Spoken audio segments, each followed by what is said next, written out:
Good morning everyone. We are the students of class 11B from Saram Vidyalaya Senior Secondary School, Madipakam.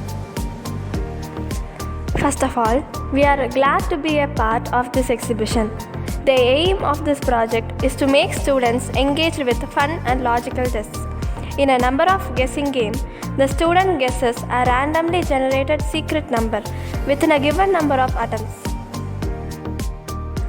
After each guess, the user gets hint on whether their guess is too high, too low or correct. The game ends when the user guesses the secret number or runs out of atoms. The method used in this Python code is random.randent. The randent returns an integer number selected element from the specified range. So basically, the user gets two chances to guess a number between a given range, that is 1 to 30. Random.random is used in dice game, random dispersion of seeds, and more predictable pattern. So yeah, let's have fun with this coding and enjoy Python.